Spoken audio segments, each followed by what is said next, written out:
नमस्कार। आज हम राजस्थान के नक्शे पर एक बहुत ही खास एक मानसिक सफर पे निकल रहे हैं। जी। हम बात करेंगे राज्य के 4 प्रमुख त्रिवेणी संगमों की। पर यह सिर्फ भूगोल की क्लास नहीं होगी। नहीं, बिल्कुल नहीं। इस पूरी कहानी में एक पहेली छिपी है, एक नदी की कहानी जो आप देखेंगे बार बार हमारे सामने आएगी। बिल्कुल। ये संगम सिर्फ तीन नदियों के मिलने की जगह नहीं है। ये वो केंद्र है जहाँ भूगोल, संस्कृति और जीवन सब एक साथ मिलते हैं। अच्छा। और इस सफर के आखिर तक हम ये समझ जाएंगे कि बनास नदी, जिसे वन की आशा भी कहते हैं, वो राजस्थान की नदी प्रणाली की एक तरह से मुख्य किरदार क्यों है। चलिए, तो फिर यात्रा शुरू करते हैं। सबसे पहले दक्षिण राजस्थान चलते हैं, डूंगरपुर। हाँ। यहाँ है मशहूर बेणेश्वर संगम।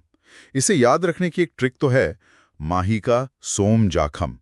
पर इसका जो दूसरा नाम है, आदिवासियों का कुंभ, वो मुझे ज्यादा दिलचस्प लगता है। ऐसा क्यों कहते हैं इसे? ये नाम इसे यूं ही नहीं मिला है। भील समुदाय जैसे कई आदिवासी समूहों के लिए ये सिर्फ एक तीर्थ नहीं है, ये उनकी जीवित विरासत का केंद्र है। अच्छा। उनकी कहानियां, उनकी पीढ़ियों की यादें, सब इन नदियों के संगम से जुड़ी हुई हैं। यहाँ माही, सोम और जाखम सिर्फ पानी की धाराएं नहीं, बल्कि जीवंत देवता हैं। वाह। तो ये भूगोल और आस्था का सबसे गहरा संगम है, आप कह सकती हैं। मतलब कहानी यहाँ संस्कृति की है। ठीक है, अब यहाँ से पूरब की तरफ चलते हैं, सवाई माधोपुर, रामेश्वर घाट संगम। जी। यहाँ पर चंबल और सीप बनास नदी से मिलती हैं।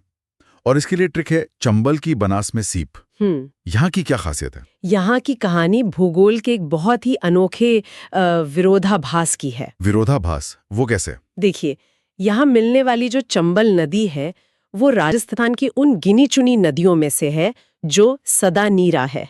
सदा नीरा मतलब जो साल भर बहती है? हाँ, साल भर। एक मिनट, लेकिन राजस्थान की ज्यादातर नदियां तो मौसमी हैं, तो ये साल भर क्यों बहती हैं? नदी में साल भर पानी रहता है। अच्छा। वहीं बनास जैसी नदियां अरावली से निकलती हैं और पूरी तरह से मानसून पर निर्भर है। तो रामेश्वर घाट पर असल में दो अलग अलग तासीर वाली नदियों का मिलन होता है। एक स्थायी और दूसरी मौसमी। ये तो बहुत दिलचस्प है। जी। तो एक संगम संस्कृति का केंद्र हो गया, दूसरा भूगोल का। अब आते हैं मेवाड़ के भीलवाड़ा में बिंगोत संगम। इसकी ट्रिक है बनास की बेड़च में मिनाल। अरे एक मिनट, बनास फिर से? पकड़ लिया आपने। अब मुझे वो पहली समझ आ रही है जिसका जिक्र आपने शुरू में किया था। हाँ, यही वो पहेली है। बनास नदी इस पूरे क्षेत्र की, आप कहिए, जीवन रेखा है। इसीलिए तो इसे वन की आशा कहते हैं। वन की आशा? जी, जंगल की उम्मीद। ये भले ही मौसमी नदी हो, लेकिन इसका बेसिन इतना बड़ा है कि ये बेड़च और मिनाल जैसी अनगिनत छोटी नदियों का पानी इकट्ठा करके इस सूखे इलाके में जिंदगी लाती है। समझ गया। वन की आशा, ये नाम इस नदी को एक अलग ही पहचान देता है। चलिए, अब अपने आखिरी पड़ाव पर चलते हैं, टोंक जिले के राजमहल में। जी।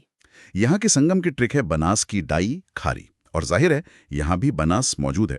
तो ये पैटर्न अब बिल्कुल साफ हो गया है। जी हाँ, डाई और खारी नदियां यहाँ बनास में विलीन हो जाती हैं और इसी के साथ हमारी पहेली सुलझ जाती है कि 4 में से 3 संगमों का केंद्र बनास है। बिल्कुल। आप इसे मेवाड़ की मुख्य धमनी की तरह समझ सकते हैं, जिसमें बाकी सारी छोटी नदियां नसों की तरह आकर मिलती हैं और इस पूरे सिस्टम को जिंदा रखती हैं। तो एक बार इस पूरे सफर को फिर से याद कर लें। हमने शुरुआत की दक्षिण में डूंगरपुर के बेणेश्वर से, माही, सोम, जाखम। फिर पूरब में सवाई माधोपुर के रामेश्वर घाट गए, चंबल, बनास, सीप।